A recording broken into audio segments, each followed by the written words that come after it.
She probably does. Yeah. All right. Well, good evening, everyone. Thank you for joining us tonight for this important talk, this important event here on our campus. It's Palestine-Israel and Catholic social teaching, and we have a very special guest with us this evening, all the way from the East Coast, Dr. Denari Duffner, who I'll be introducing in just a minute. But just a couple ground rules.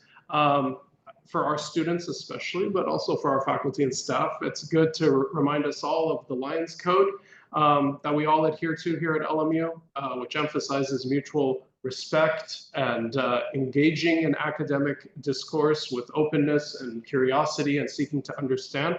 So let's proceed tonight with that spirit as we enter into this topic.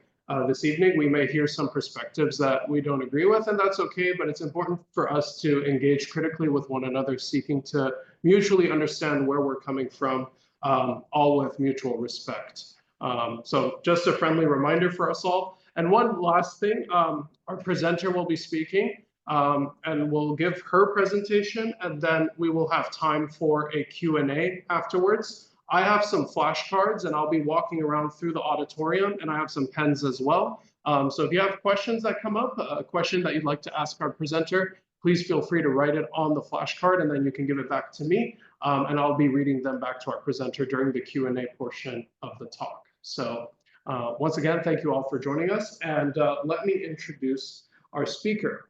Denari Duffner, PhD, is a theologian and scholar of Muslim-Christian relations, interfaith dialogue, and Islamophobia.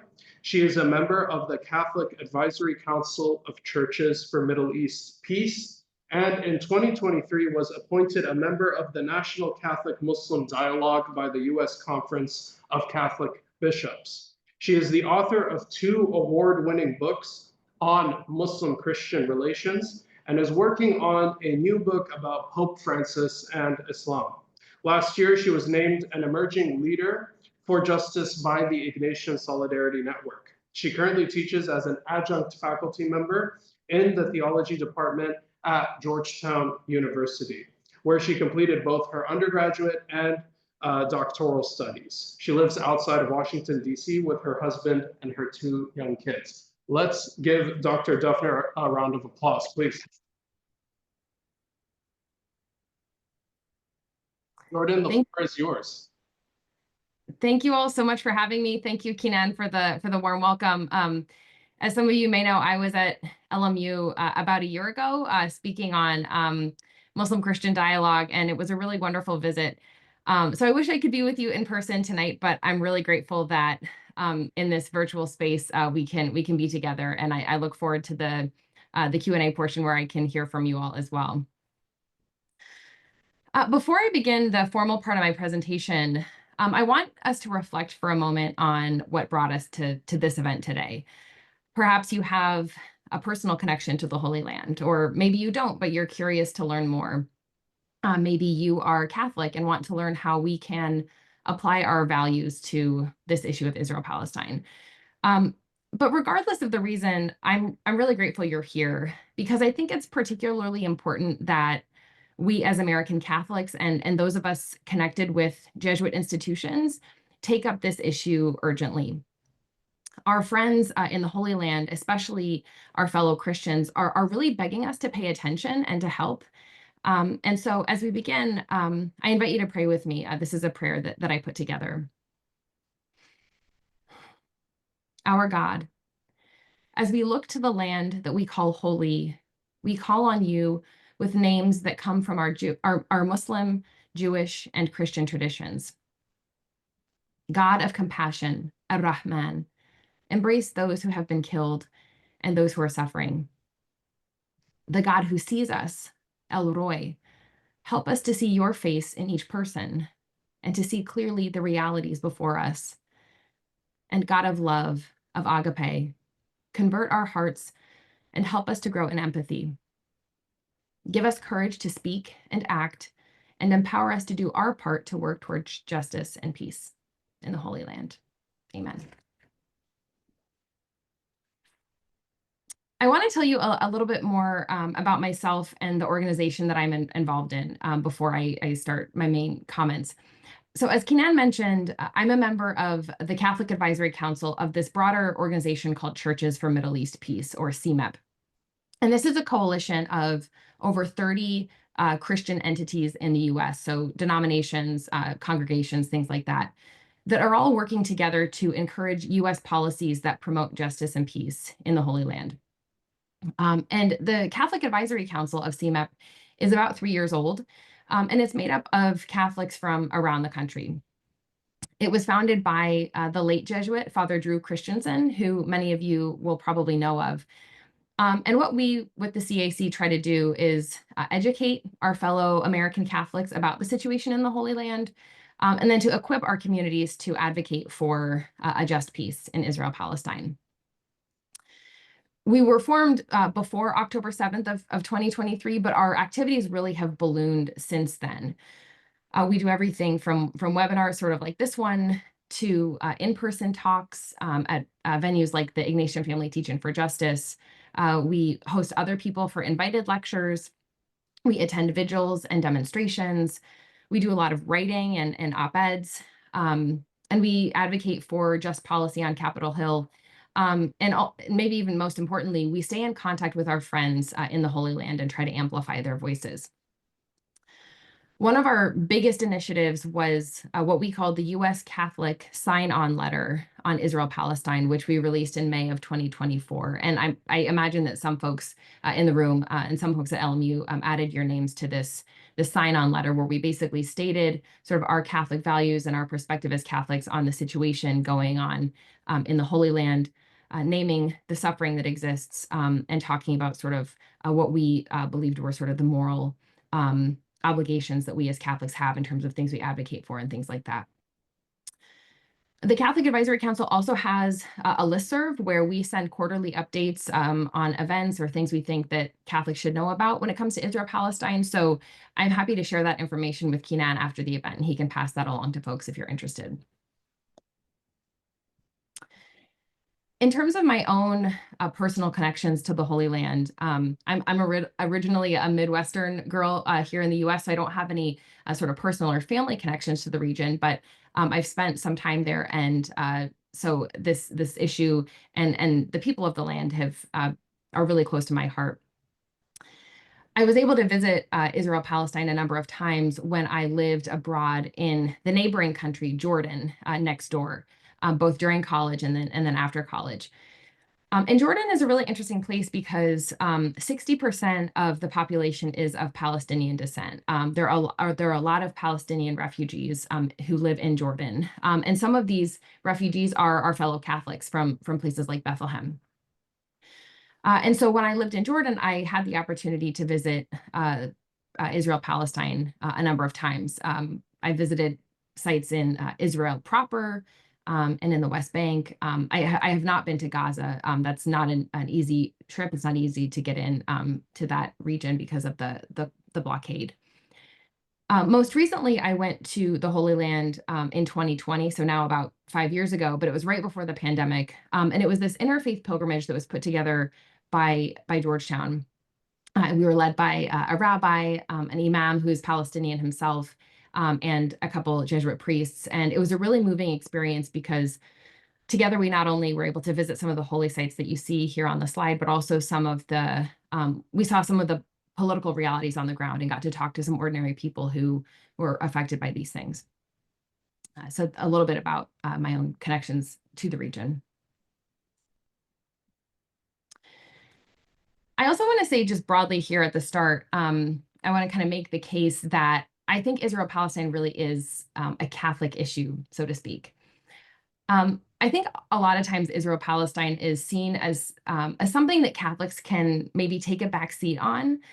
Sometimes it's framed as an issue that maybe Jews or Muslims have a unique connection to in a way that Catholics or Christians don't. And I think even worse, sometimes it's cast as a Muslim versus Jewish issue, sort of this religious conflict. But I think this framing ignores a few really important realities that I want to draw our attention to. And the first, I hope is most obvious. It's the reality of Christians in the Holy Land. So this is an issue that is not just about Israeli Jews and Palestinian Muslims. Christians and Catholics are very much present. Most of them are Palestinian, and they face many of the same challenges and injustices that their fellow Palestinians who are Muslim do. Many of you have likely heard about how Pope Francis will make phone calls to the Catholic parish in Gaza every night to be in solidarity with the people who are sheltering there. There are hundreds of Catholics and Orthodox Christians and Muslims who have been sheltering at this parish compound for the last year and a half. And so I think it's really important for us to remember that those who share our faith and who really were the first Christians are very much affected by what goes on in Israel-Palestine. And some members of this Catholic community have died. In the bottom right-hand corner are two women who were actually killed by Israeli sniper fire a number of months ago on the compound of the Catholic Church in Gaza City. Now, and this is sort of the second reality or reason that I want to bring up. I think even if there were not Catholics or there were not Christians in the Holy Land, we as American Catholics, I think, would still have a responsibility to care about what's going on. And this is, I think, really the reason why Israel-Palestine is a Catholic issue, so to speak, because our faith compels us to be in solidarity with those who are suffering, regardless of their religious identity, their ethnic identity, their national identity. I think this is really the lesson of that Good Samaritan parable that we know so well. And so this is sort of the area that I'm going to focus on the most today. Basically, this idea of our faith tradition and how it informs our work for peace and justice, and specifically looking at some of the principles of Catholic social teaching. A final reason why we have to resist the typical framing of this issue is because it ignores the ways that Muslims and Jews and Christians and others are all on the same side, so to speak, how we're all inspired by our respective faith traditions, how we work together to push for the same things. We push for justice and peace. These groups, all of these religious groups, have been working together to push for a ceasefire in Gaza, to push for the release of Israeli hostages, as well as Palestinian political prisoners. They've been working together to get humanitarian aid into Gaza, pushing for the US to halt its weapon shipments to Israel. And ultimately, members of all of these faith communities together are pushing for a political solution in the Holy Land that would honor the rights and dignity of all the people of the land. And so I think we really have to resist framing Israel-Palestine as some kind of religious conflict, because there really is meaningful interreligious coalition work, and these groups are working together. It just often doesn't get a lot of attention.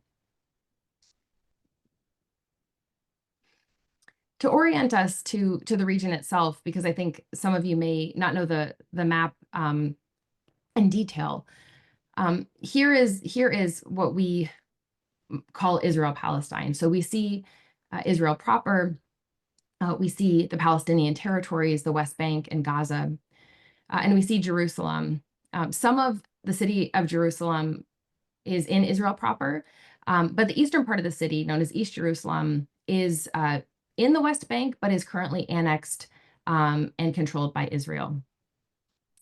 You'll also see the Golan Heights at the top of the map. We're not going to talk much about the Golan Heights today, but this is an area that was formerly held by Syria, but which is currently occupied by Israel. I'm not going to spend a lot of time today talking about why the map looks this way. I actually did a webinar a number of months ago with the Ignatian Solidarity Network, which you can find on YouTube, where I do talk about some of this history, and there are plenty of other places where you can delve into some of the history here. But we'll see in the course of my presentation why the map is actually a little bit more complicated than this image would suggest. The lines are not quite as clear-cut as they appear here. I also want to clarify the term that I'm using, Israel-Palestine or Palestine-Israel. This is how I refer to the land between the Jordan River and the Mediterranean Sea. And we can talk maybe in the Q&A about why I use this terminology. But when I use this term, I'm referring to again, the land between the Mediterranean Sea and the Jordan River. And if I'm getting into specific areas in this broader territory, I'll sort of make that apparent, make that clear. So this is what I really want to talk to you all about, are the principles of Catholic social teaching, often known as CST.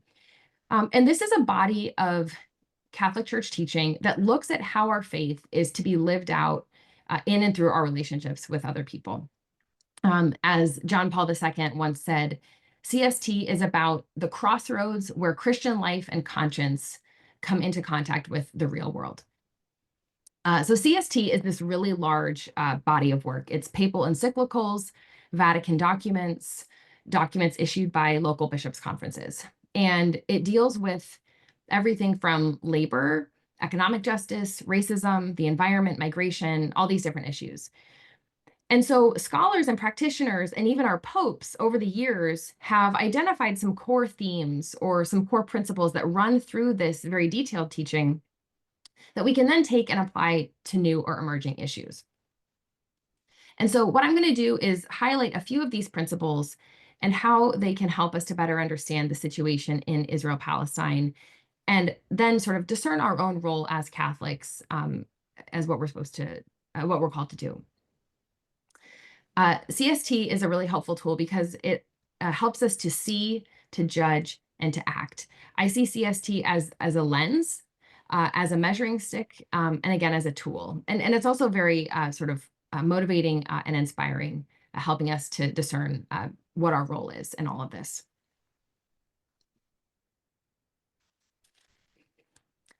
So the first principle of Catholic social teaching is the foundation of all of the others. And it is our conviction that every human person has inherent dignity. And this dignity must be honored and respected. And it means that every person has not just a right to life, but to a host of other rights. And this principle comes from our belief that each person is created in God's image and likeness. And it reminds us in this context that each and every person living in the Holy Land, whether they be Palestinian or Israeli, is deserving of rights: the right to life, to safety, and to live well, a life of flourishing.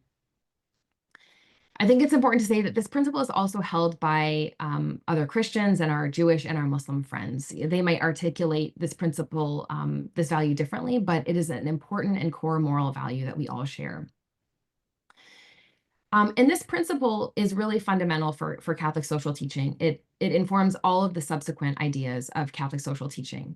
And it's ultimately the standard by which we have to judge everything: military actions, government policies, the way our states are set up, and even our own theologies.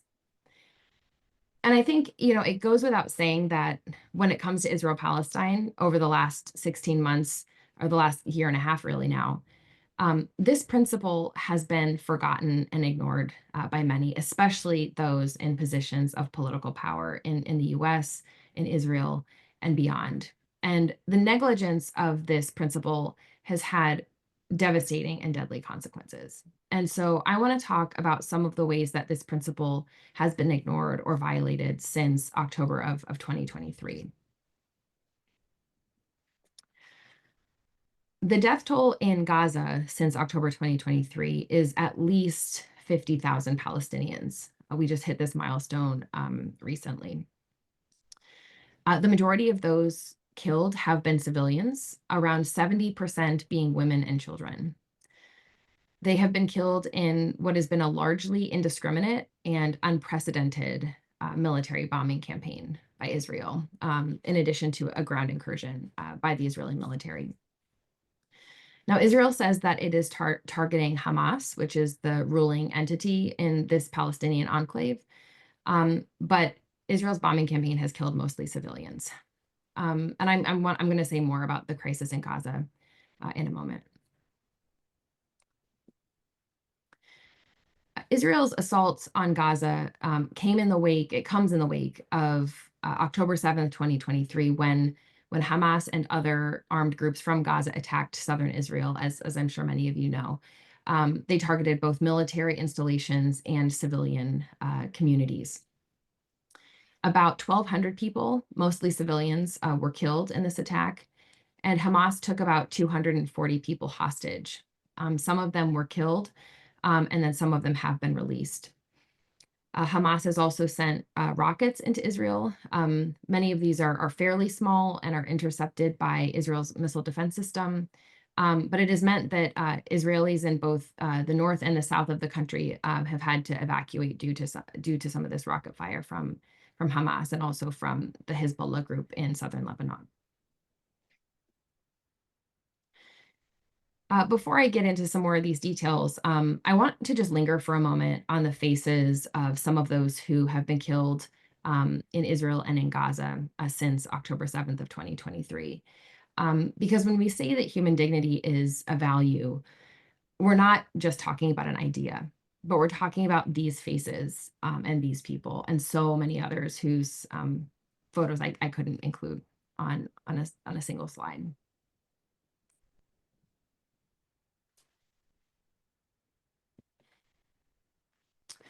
So I want us to also process some of the statistics and the stories that are coming out of Gaza. And I want us to do this in light of our conviction about the inherent dignity of the human person and their right to life. These statistics are really grim, and it's difficult to read them out as I'm going to do, but I think it's important that we name them and that we hear them. So to begin with, the assault on Gaza has been the deadliest war for children in the 21st century in terms of the monthly average number of children killed. I mean, it's absolutely staggering as this chart shows. You see these sweet little ones. Tens of thousands of people in Gaza have been injured. I was just listening to a podcast the other day about the fact that Gaza has the highest number per capita of child amputees in the world due to the recent bombing. And this is not just because limbs have been blown off, but also because there is disease and infection that would normally, in other circumstances, be able to be treated, but because of Gaza's sort of completely destroyed medical system, amputation is the only way to sort of prevent infection from spreading. The majority of Gaza's about 2 million residents have been forcibly displaced from their homes. Many of them are living in tents in unsanitary conditions or in bombed out buildings. Many of these families have lost everything. And most of the housing infrastructure has been either severely damaged or completely destroyed.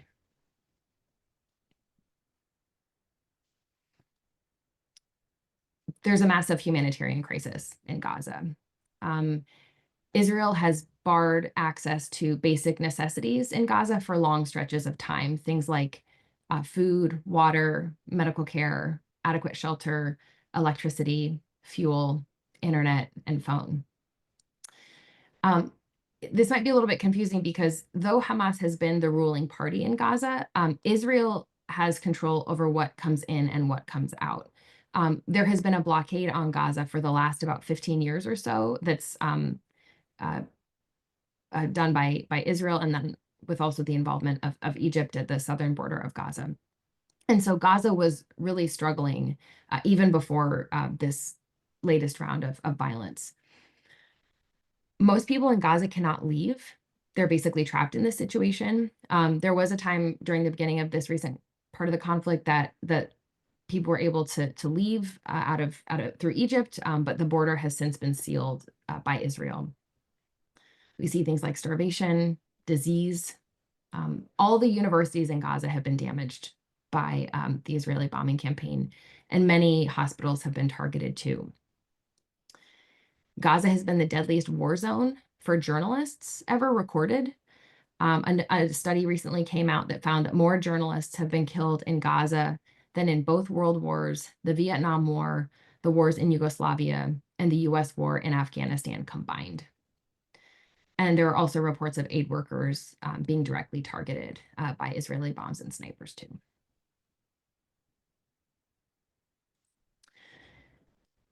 As the mom of young kids, I am particularly affected and gutted by some of the statistics and stories that I've been reading about pregnant mothers and their babies. Pregnant women are miscarrying their babies or delivering them into a war zone with little to no medical care. Formula, diapers, all of these things are really hard to come by. And so when I look at Gaza, I see most fundamentally a pro-life issue of mothers and babies and children who are suffering.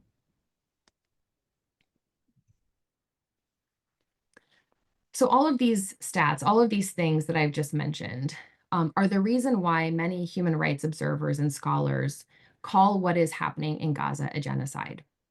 The level of destruction has just been vast and very, very serious. And there has also been genocidal language coming out of many corners of the Israeli government and military, which indicates genocidal intent on the part of at least some of those who are involved.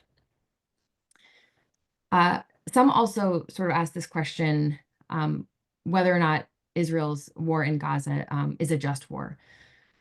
And looking at all of this information in light of just war theory, and again, just war theory has been this really important part of Catholic teaching for centuries. But we can see that Israel's war in Gaza does not meet the standards of a just war, especially when it comes to proportionality or to it being a war of last resort. And Catholics in the Holy Land have been really clear in saying this and saying we cannot see this as in line with the just war tradition. I've been talking about how this first principle of Catholic social teaching has been infringed upon since October 7th, but it's important for us to also remember that, and I think to see that the inherent dignity of every human person was also being infringed upon every day before October 7th in Israel-Palestine, because the situation there is deeply unequal and marred by many injustices. Palestinians, especially in places like the West Bank and East Jerusalem and in Gaza, are denied many of the basic rights that their Israeli neighbors enjoy. And so this brings me sort of naturally to the second principle of Catholic social teaching, which is the preferential option for the poor, the vulnerable, and the oppressed. And it really flows out of the first principle we talked about, because if we are committed to the inherent dignity of all persons, then we have to be attentive to those who are most vulnerable and those who have been marginalized. This commitment to the poor really runs through our scriptural tradition, the Old Testament and New Testament, and we see it, I think, most clearly in the passage in Matthew 25. But this principle of the preferential option for the poor instructs us to, this is a quotation from one author who writes about it. He says, it instructs us to put the needs of the poor and vulnerable first, not because we prefer one group over another, but because a basic moral test of our society is how our most vulnerable members are faring.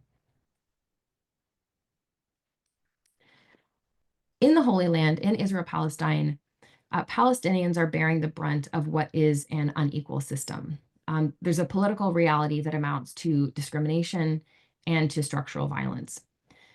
We see this, for example, if you go to the West Bank. So Palestinians there live under Israeli military occupation with only sort of small pockets of Palestinian civil or security control.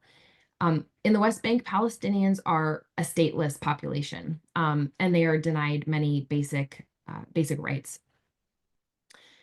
I think this term of a military occupation is sort of confusing for people, so I want to talk about sort of what the effects of this are.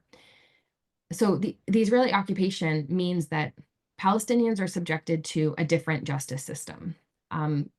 Things like arrest and incarceration without charges, and incarceration that can be indefinite. And often this happens to children as well. We see things like confiscation of land and demolition of homes. There are segregated roads in cities. So you may have heard of the settlement movement where Israeli citizens will move into the West Bank. And these are towns that only Israelis can live in the West Bank. There are restrictions on travel for Palestinians, economic hardships, limited access to hospitals and holy sites. There's a literal wall that separates the two peoples, and I'll show that in the next slide. There are frequent killings of Palestinians by Israeli military forces, but there's also vigilante violence and intimidation by Israeli settlers as well. And even things like humiliation at checkpoints and border crossings, some things that I have seen personally when I have visited cities like Bethlehem and Hebron.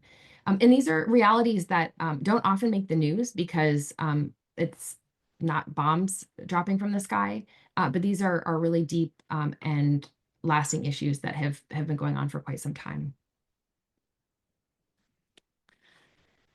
I think sometimes Americans perceive the situation in the Holy Land as a conflict between two groups with equal power who may have control over their own portions of the land. And I think when we talk about Israel-Palestine with words like conflict or war, that can kind of contribute to this perception of two equally matched sides. But this is a really sort of wrong-headed perception because there is a great power imbalance here with one group having dominance over another.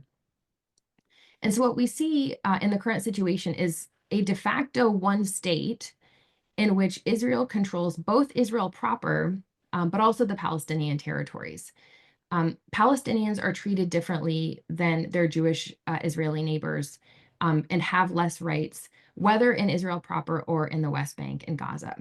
And it's because of this that some human rights groups have labeled the situation in Israel-Palestine as apartheid. And actually the South African government has also used this word when evaluating what's going on in the Holy Land, South Africa having known the system firsthand.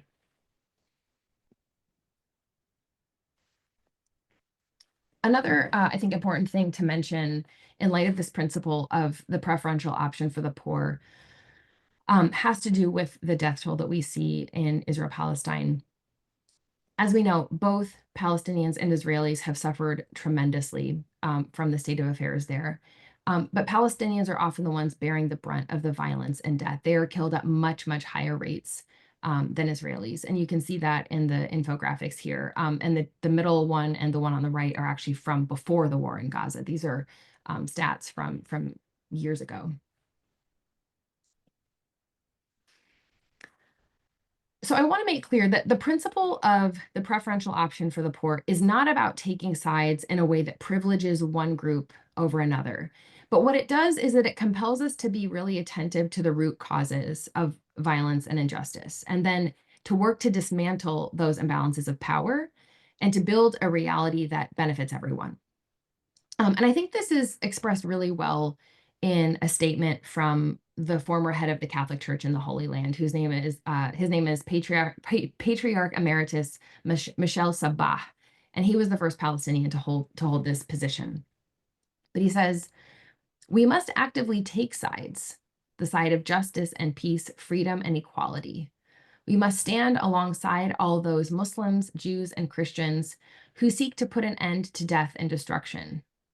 The international community must help by recognizing that the root cause of this war is the negation of the right of the Palestinian people to live in its land free and equal. Let us keep hope alive, knowing that peace is possible." So the preferential option for the poor, this principle, helps us to see that acknowledging these injustices that we've just talked about and advocating for Palestinian rights is important and it's necessary. And at the same time, it's wholly consistent with a commitment to ensuring the rights and the safety and the dignity of Jewish Israelis. And so that connects to this other principle, a third principle, the commitment to the common good. Basically, this idea that we should work toward a reality where social conditions facilitate human flourishing and well-being for everyone, not just some.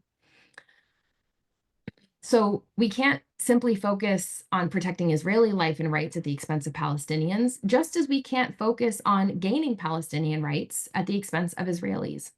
So what we should do instead is to advocate for a political solution that would provide equality, freedom, and dignity for all people.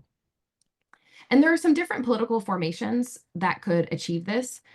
Some think that a two-state solution, where each people has their own sovereign nation state, would achieve this. I think increasingly this outcome is very unrealistic. We've seen that Israel, especially with its settlements in the West Bank, has made this virtually impossible, this future impossible. I think the two-state solution also raises some ethical questions. This question of, should there be states which prioritize certain ethnicities? Should states be built around a particular national identity? So there are others, including many Catholics in the Holy Land, that think that a one-state solution, or something like what would be called a binational federation, would be more just. So in this formation, both Israelis and Palestinians would have equal rights in one state. Now, I think in this moment, this also seems very difficult to achieve because both peoples have experienced great trauma in the recent violence. And just again, to sort of reiterate and to clarify, right now, what we basically have is a one-state reality, but one in which Palestinians have less rights than their Israeli neighbors. Now, I want to spend a moment to touch on something that I think also hampers the common good, but here at home, here in the United States. And that is discrimination based on religion or ethnicity. As a lot of you have probably heard, in recent months, Arabs and Palestinians and Muslims and Jews have faced increased bigotry here at home. I think many Americans are reacting to the events that they see in the news, coming out of Israel, Palestine, and they look at them through the stereotypes that they already have about these groups. And so unfortunately, many Americans are engaging in what we would call collective blaming. So some people are wrongly labeling all Palestinians and all Muslims as terrorists and conflating them with groups like Hamas. Others are wrongly associating all Jews or Israelis with the actions of the Israeli government in Gaza. And this is very problematic. And I want to make clear that this is not simply or primarily an issue of Muslim on Jewish bigotry or Jewish on Muslim bigotry, because often it is Christians who are targeting these groups. And one, I think the most tragic example is the killing of this little boy you see here, Wadea El-Fayyoumi, a six-year-old Palestinian American Muslim boy. He was killed just a week into this latest round of violence outside Chicago by his landlord, who was Catholic. This man stabbed this little boy to death because he was basically riled up by the news that he was seeing and associated this little boy and his mother, who he also attacked, with Hamas. So it's really important that we oppose anti-Arab bigotry, Islamophobia, and anti-Semitism, because these ideologies are an affront to the image of God in each person. They go against our Catholic teaching, and they are really counterproductive to any hopes that we're going to have for justice or peace in Israel-Palestine. So we have to resist these. We have to also be very aware of and then root out some of the problematic stereotypes or tropes that we may have about Muslims and Jews, things that might be affecting implicitly the way that we think or talk about Israel-Palestine. I think sometimes the stereotyping is done out of ignorance or unintentionally, but still we have to be on guard for it and address it. I want to point you to this resource that I worked on with a DC-based organization called Shoulder to Shoulder, which is all about looking at and addressing the bigotry that we're seeing in the United States amid the violence in Israel-Palestine.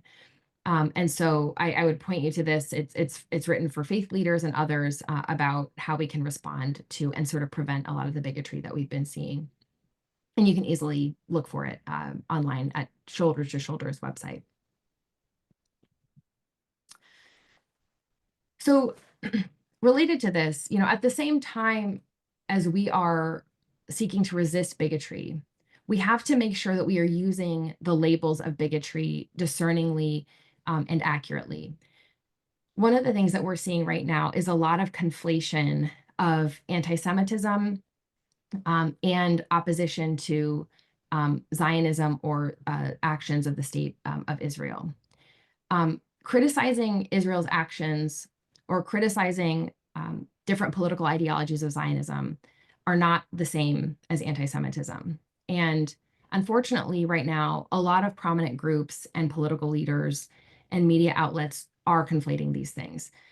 They basically define anti-Semitism so broadly that they end up implying, or maybe even saying explicitly, that activism for Palestinian rights is anti-Semitic. There are lots of problems with this, but it also sort of ignores the groundswell of Jews who are advocating for Palestinian rights and who see that as really consonant with their faith and also necessary given their own history of persecution. So I think we have to really resist the conflation of anti-Semitism and criticism of Israel, because we never want this label of bigotry to be used or weaponized to stifle what is really genuine concern for human rights.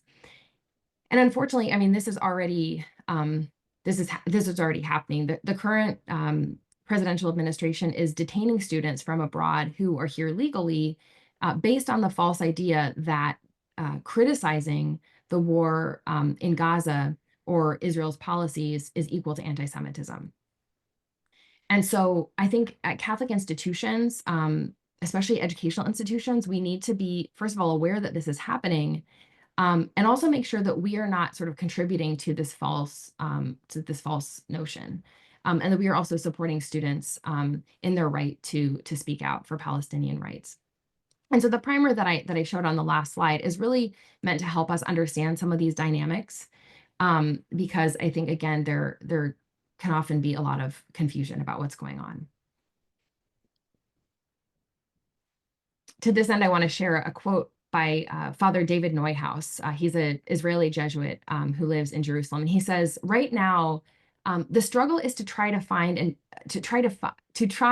a way to explain what anti-Semitism and Islamophobia are, how they are both real and instrumentalized, and to try to find a way that puts the struggle against both of these on the same side of the barricade.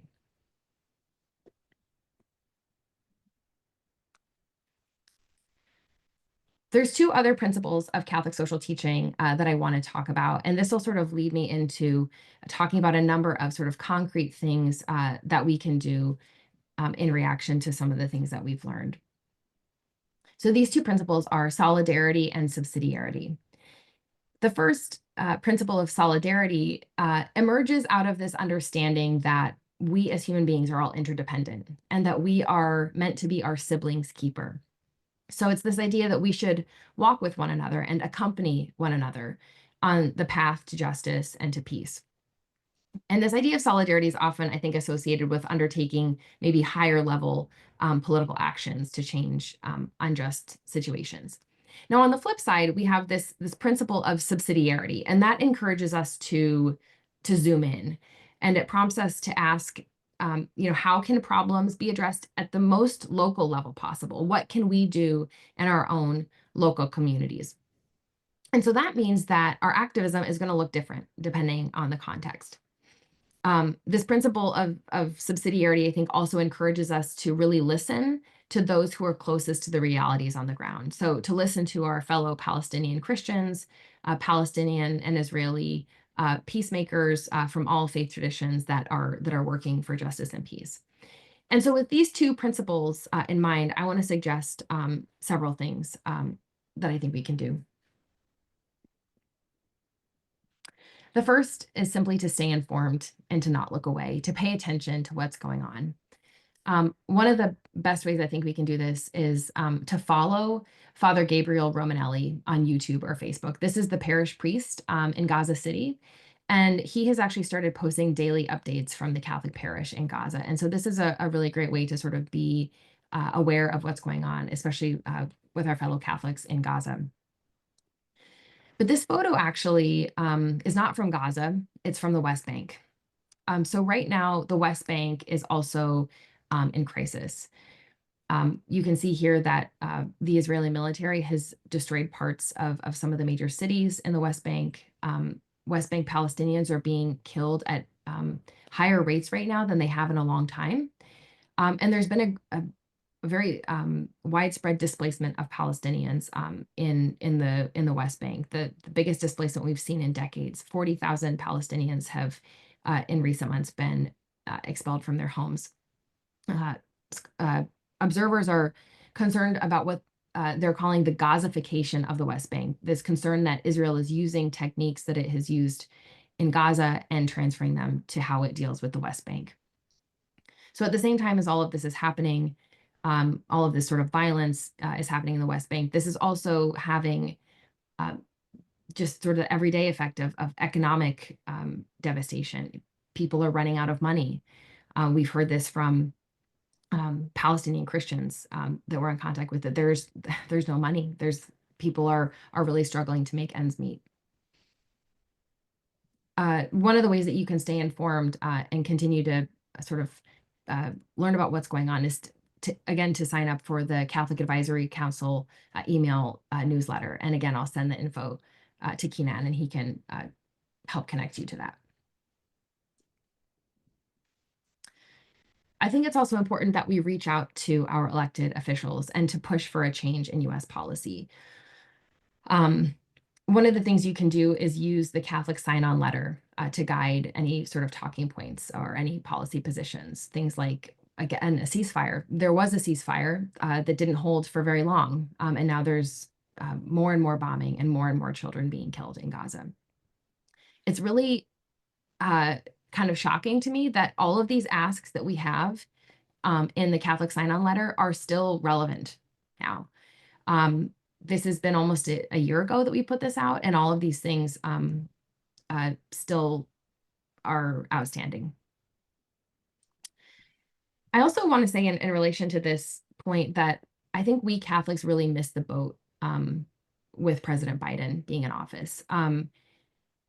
We Catholics, especially our leaders and our clergy, should have done more to press him. Biden being our second Catholic president who very much sees his Catholicism as something important to his identity. We did not use our leverage as Catholics with him. Now, a lot of activists in DC did, but a lot of Catholics in power did not. And Biden basically supported Israel unconditionally when he was president. But I think that he might have been pushed to change some of his positions and some of his rhetoric if Catholics had used our leverage with him. And, now we're under Trump, and it's much more of an uphill battle. And there are other, we can still appeal to Catholics in the administration, but I think this is going to be a lot more difficult than it even was with President Biden.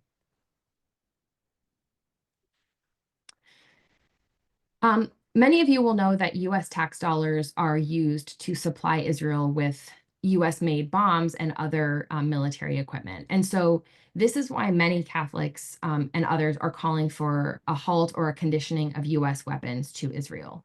And I'm sure you're aware, too, that many Catholic university students have also called for their schools to divest from companies that may be complicit in the violence in Gaza. And related to this, I want to bring forward a quote from Father Pedro Arrupe. He's a former superior general of the Jesuits. And in 1973, he sort of brought up this issue. He says that Catholic universities should draw no profit whatever from clearly unjust sources. And so I think it's important that Catholic and Jesuit universities really take this to heart and really listen to students who are calling for sort of a reevaluation of investments. Pope Francis, talks about this too. He talks about the evil of the arms trade, specifically as it relates to Israel-Palestine, but many other issues as well.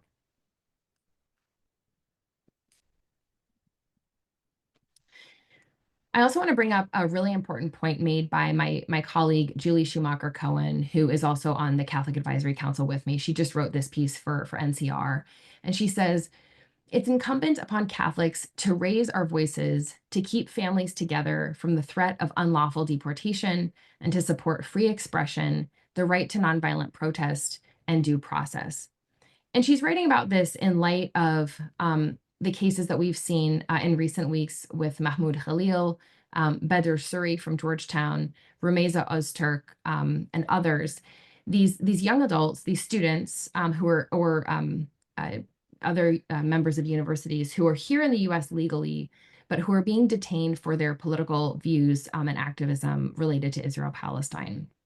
And so, sort of as Julie says in the quote that I just shared, Catholics need to be more vocal about our opposition to this sort of unlawful deportation, family separation. I think it's really important for us to see this issue as a family separation issue, and this is something that Julie has brought forward, I think, really importantly. And we as Catholics need to reaffirm our support for free expression, the right to protest, and the right to due process as well.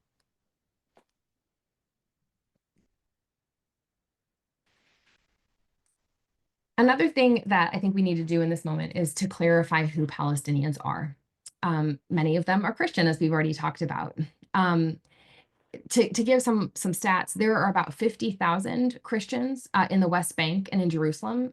They comprise, a minority of the Palestinian population, only about 2%. But in terms of the cultural influence, it's much larger. The Christian population in Gaza is much smaller. They make up less than 1% of the population. I think before the recent wave of violence, there were about 1,000 Christians in Gaza. The number has dwindled into the hundreds now. In Israel proper, there are 185,000 Christians. And these are citizens of Israel, but who are Palestinian Arabs who are Christian. And there's also many other Palestinian Christians in the diaspora. So people who live around the world, perhaps having been forced to flee Israel-Palestine when the state of Israel was created in 1948 or later on in 1967.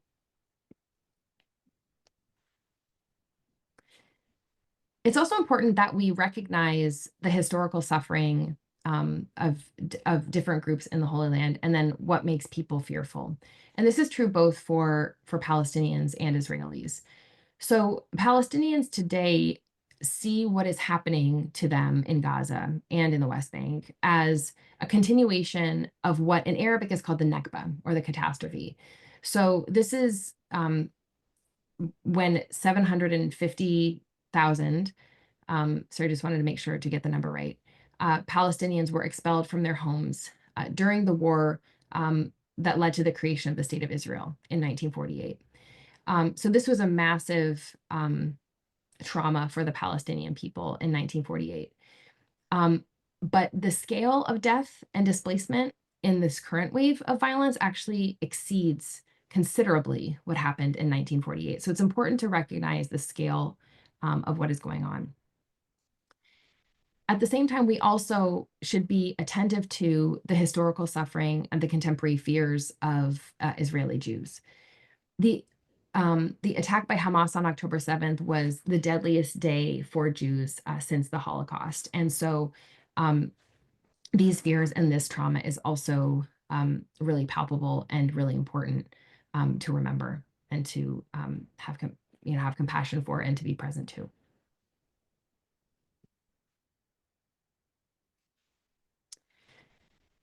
It's also important that we remind others, and I think ourselves too, that two wrongs don't make a right. At different points over the last year and a half, I think we've seen some individuals, maybe in our Catholic circles even, try to justify the assault on Gaza by pointing to the horrors committed on October 7th. But we really have to go back to this value that two wrongs don't make a right, that just because something awful has happened doesn't mean that more awful things should happen. It's a basic point, but it's something that I think many people are forgetting amid the horrors that we've seen.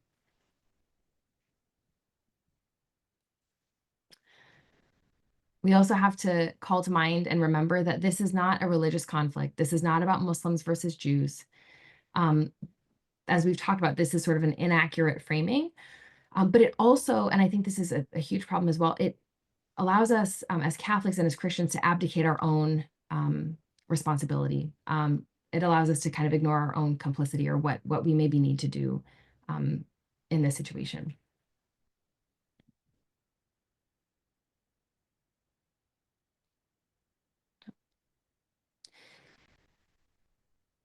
I'm sorry, this, yeah.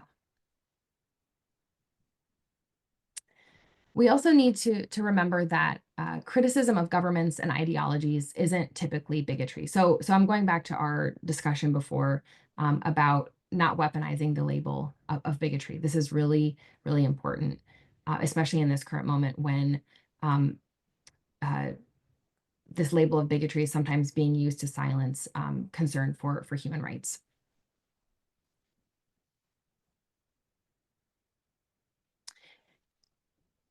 As my next slide comes up, I'll start speaking about it. There we go. Many people are not going on pilgrimage to the Holy Land right now, but if and when you do, I think it's really important that we don't just visit religious and historical sites, but that we also see today's politics and that we meet local people. The Holy Land is holy not just because of the things that happened there 2,000 years ago, but also because of the people created in God's image and likeness who live there and who are suffering today.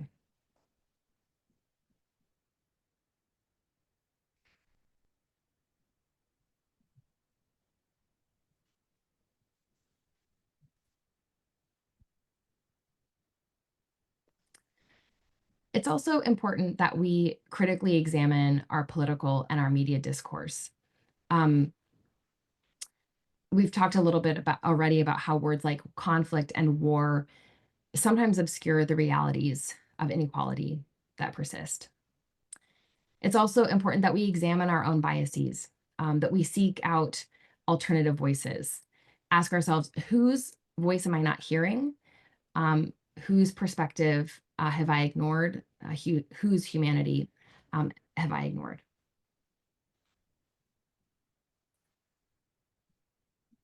Peter cools off a bit. So a few other things that we can do. We need to reach out and offer support to individuals and to groups who are affected. And I think we really need to check in more often with our fellow Catholics who are in the Holy Land. There are American Jesuits who are serving in the Holy Land. There are others who are in the Holy Land who I think oftentimes feel forgotten. And it's important that we are in touch with them when we can be. Small pieces of advice I wanted to offer are consider joining a prayer vigil or a demonstration. And then also to talk about Israel-Palestine in our schools and our parishes, sort of like we're doing today. And then also to offer prayers.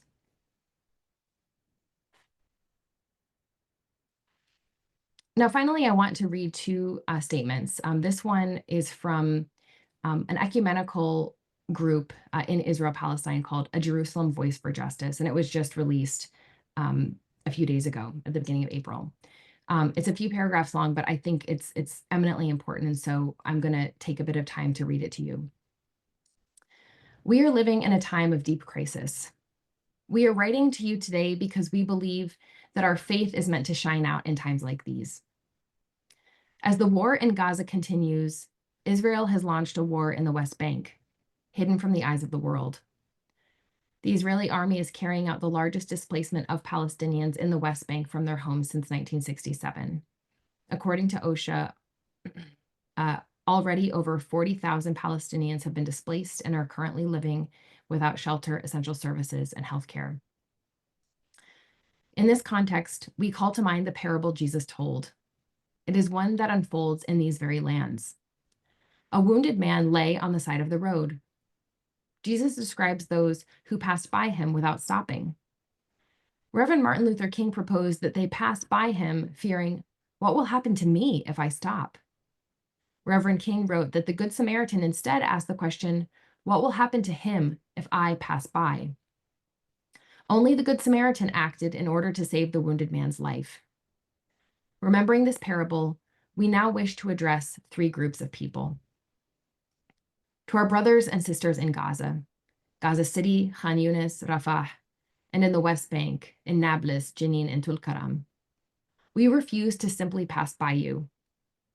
We not only do not forget you, but we commit ourselves to solidarity with you.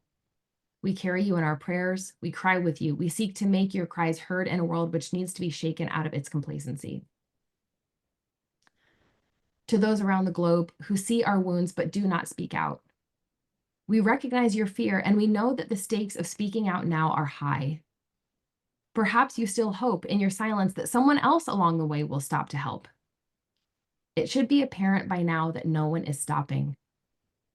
Recently, the United States President Donald Trump has declared that in a few weeks he will make a vital announcement about the future of our homeland. We fear that the annexation of the Palestinian territories by Israel may be imminent. Increasing use of the names Judea and Samaria instead of the occupied West Bank, exploiting biblical terminology to confuse present political realities, manifests a desire to wipe Palestine and the Palestinians off the map, claiming we do not exist. Now is the time to insist that Palestinians have the right to live in their homeland and to join with those calling all over the world for equality, justice, and peace for Israelis and Palestinians alike. Finally, to those Jews and Christians who have been led to believe that God wants Israel to annex our homeland, we want to state clearly that you have been misguided.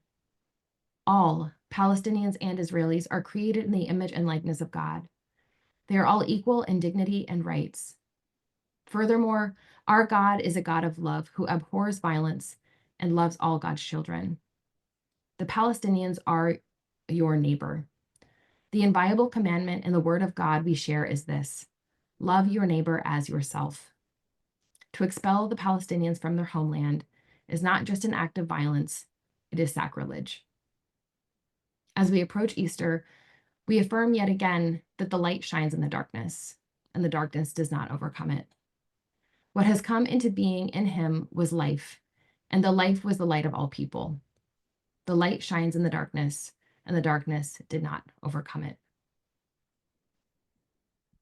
And finally, a word from Pope Francis, and this comes from his new autobiography, Hope. He was writing about Israel-Palestine and specifically the situation in Gaza when he wrote this. He says, I am with them. I am with those forced to leave their homes, with their families tormented in ruin. I am with those who are forced to abandon their schools and their work, to wander in search of some place where they can escape from the bombs. I am with the mothers who grieve for their dead children, and with children who are even denied the right to play. I am with those who are afraid to look up because fire rains from the sky. So this has been a heavy conversation, a heavy presentation, but I hope that in talking about our Catholic values and our ideals, that we can work toward and envision a future in the Holy Land marked by justice and peace. So I thank you so much for your attention and for being present with me today virtually. And I look forward to your questions and for a little bit of discussion. Thank you.